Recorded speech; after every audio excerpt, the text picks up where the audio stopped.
Hello, my cubs, and welcome back to my cozy den. We're here again at the Great Griffin Palace in Evermore, High Rock, for another book reading. So grab yourself a tankard of mead and pull up a bench. I hope you enjoy this series, but if you have any suggestions or requests for what to read next, then let me know in the comments below. And now today we are going to be concluding the story of The Mystery of Princess Talara by Mira Lilkith, Part 5. "By what right do you arrest my father?" cried the Lady Gilia. "What has he done?" "I arrest the King of Camlorn, the former Duke of Oloin, by my right as an Imperial Commanding Officer and Ambassador," said Lord Strail. "By the right of law of the Emperor of Tamriel, which supersedes all provincial royal authority." Gina came forward and tried to put her hand on Gilia's arm, but she was coldly rebuffed. Quietly, she sat down at the foot of the throne in the now empty audience chamber. "This young lady came to me, having completely recovered her memory. But the story she told was beyond incredible. I simply couldn't believe it," said Lord Strail. "But she was so convinced of it, I had to investigate. So I talked to everyone who was here at the palace 20 years ago to see if there could be any truth to it. Of course, at that time of the king and queen's murder and the princess's disappearance, there was a full inquiry made. But I had different questions to ask this time. Questions about the relationship between the two little cousins, Lady Gilia Reyes and the princess. I've told everyone over and over again, I don't remember anything at all about that time in my life," said Gilia, tears welling up. "I know you don't. There has never been a question in my mind that you witnessed a horrible murder, and that your memory lapse, and hers," said Lord Strail, gesturing towards Gina, "are both very real. The story I heard from the servants and the other people at the palace was that the little girls were inseparably close. There were no other playmates, and as the princess's place was to be close to her parents, so the little Lady Gilia was always there as well. When the assassin came to murder the royal family, the king and queen were in their bedroom and the girls were playing in the throne room. When my memory came back to me, it was like opening a sealed box," said Gina solemnly. "Everything was so clear and detailed, like it all happened yesterday, not 20 years ago. I was on the throne, playing Empress, and you were hiding behind the dais, pretending you were in a dungeon I had sent you to. A man I had never seen burst into the room from the royal bedchamber, his blade soaked in blood. He came at me and I ran for my life. I remember starting to run for the dais, but I saw your face, frozen in fear, and I didn't want to lead him to you, so I ran for the window. We had climbed on the outside of the castle before just for fun. That was one of the first memories that came back to me when I was holding on to that cliff. You and I on the castle wall and the king calling up to me, telling me how to get down. But that day, I couldn't hold on. I was trembling so much. I just fell and landed in the river.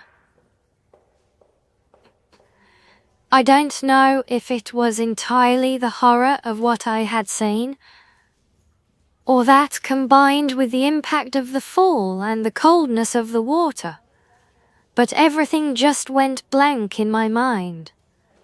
When I finally pulled myself out of the river many miles away, I had no idea who I was, and so it stayed. Gina smiled. Until now.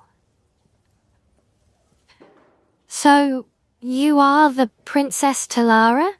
Cried Julia. Let me explain further before she answers that, because the simple answer would just confuse you as it did me, said Lord Stryle. The assassin was caught before he managed to escape the palace. In truth, he had to know he was going to be caught. He confessed immediately to the murders of the royal family. The princess, he said, he had thrown out the window to her death. A servant down below heard the scream and saw something fly past his window, so he knew it to be true. It was not for several hours that little Lady Julia was found by her nursemaid Ramke, hiding behind the dais, coated with dust, shivering with fear, and unable to speak at all. Ramke was very protective of you, Stryle said, nodding to Julia. She insisted on putting you to your room right away, and sent word, the Duke of Olaine, that the royal family was dead, and that his daughter had witnessed the murders but survived. I'm beginning to remember a little of that, said Julia wonderingly. I remember lying in bed, with Ramke comforting me. I was so muddled, and I couldn't concentrate. I remember I just wanted it all to be playtime still. I don't know why. And then, I remember being bundled up and taken to that asylum. It'll all come back to you soon. Gina smiled. I promise. That's how I began to remember.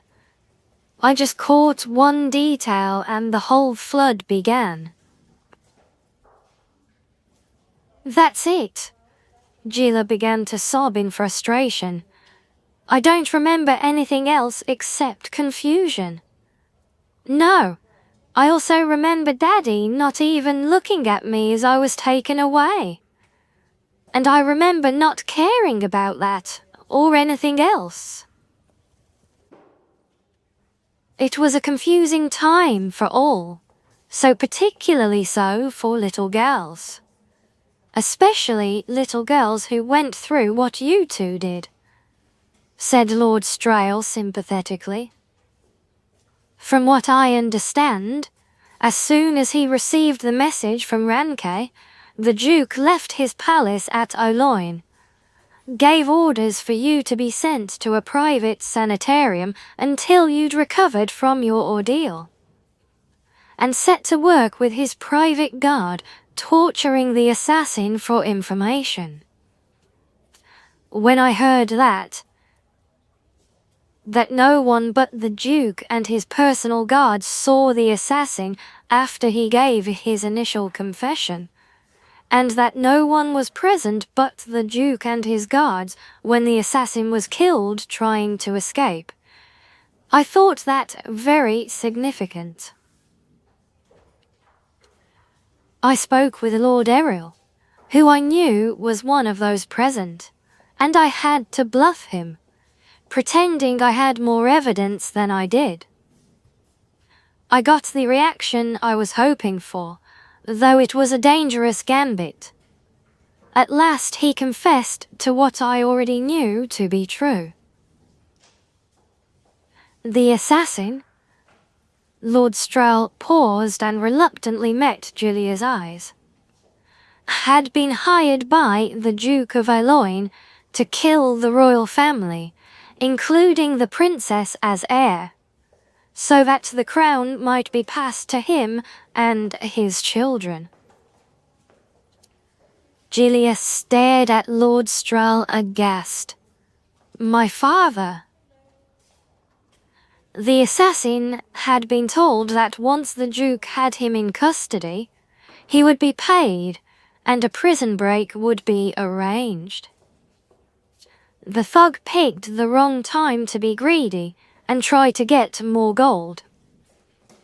The Duke decided that it would be cheaper to silence him, so he murdered him then and there, so the man would never tell anyone what really happened.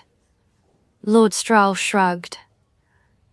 No tragic loss as far as murders go. In a few years' time, you returned from the sanitarium, a little shaken, but back to normal, except for a complete absence of memory about your childhood. And in that time, the former Duke of Aloyne had taken his brother's place as the King of Camlorn. It was no small maneuver. No, said Julia quietly. He must have been very busy. He remarried and had another child. No one ever came to visit me in the sanitarium but Remke. If he had visited and seen you, said Gina, this story might have turned out very differently. What do you mean? Asked Julia. This is the most amazing part, said Lord Strel. The question has long been whether Gina is the Princess Talara. When her memory returned and she told me what she remembered, I put several pieces of evidence together. Consider these facts. The two of you look remarkably alike. Now, after 20 years of living very different lives, and as little girls and constant playmates, you look nearly identical.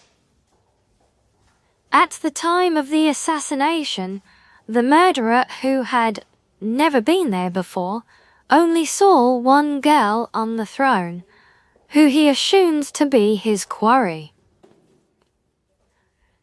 The woman who found Lady Julia was her nursemaid, Remke, a creature of unstable mind and fanatical devotion to her charge. The type would never accept the possibility that her beloved little girl had been the one who disappeared. The nursemaid was the only single person who knew both Princess Talara and the Lady Julia, who visited you while you were in the sanitarium. Finally, said Lord Strel, consider the fact that when you returned to court from the sanitarium, 5 years had passed, and you had grown from a child into a young lady. You looked familiar, but not quite the same as your family remembered you, which is only natural. I don't understand, cried the poor girl, her eyes wide. Because she did understand. Her memory was falling together like a terrible flood. Let me explain it like this, said her cousin, wrapping her in her arms. I know who I am now. My real name is Julia Reyes. That man who was arrested was my father. The man who murdered the king, your father. You are the Princess Talara. Well, there you go, my cubs. Another saga complete. I do hope you've enjoyed it. And don't forget to like and subscribe if you want to support the channel. It means a lot, and it really makes a difference. Alright, my cubs, until next time, stay cozy.